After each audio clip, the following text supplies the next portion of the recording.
আসসালামু আলাইকুম। আপনারা ভালো আছেন? আলহামদুলিল্লাহ আমিও ভালো আছি। আজকে আমি নতুন একটা রান্না করেছি, যে ডিম দিয়ে আম দিয়ে গামাকা ঝোল। আমি কখনো করিনি, আজকে প্রথম।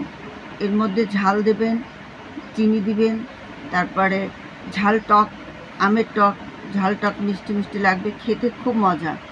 আর করেছি ছোটো মাছের মাথা দিয়ে মুড়ি ঘন্ট, তেলাপিয়া মাছের মাথা দিয়ে। আপনারা বাসায় সবসময় তো বড় বড় মাছের মাথা দিয়ে খান, ছোটো মাছের মাথা দিয়ে আপনারা রান্না করে দেখবেন, খুব মজা। আর শাক ভাজি, যদি আমার ভালো লেগে থাকে, বিশেষ করে আম দিয়ে ডিম দিয়ে যদি এই রেসিপিটা ভালো লেগে থাকে, তাহলে কমেন্টের মাধ্যমে জানাবেন যে কেমন হয়েছে। আমার কাছে তো খুব মজা হয়েছে। যদি ভালো লেগে থাকে, ভালোবেসে থাকেন, লাইক কমেন্ট শেয়ার অবশ্যই করবেন। আপনারা সবাই ভালো থাকেন, সুস্থ থাকেন, আমার ফ্যামিলির জন্য দোয়া করবেন।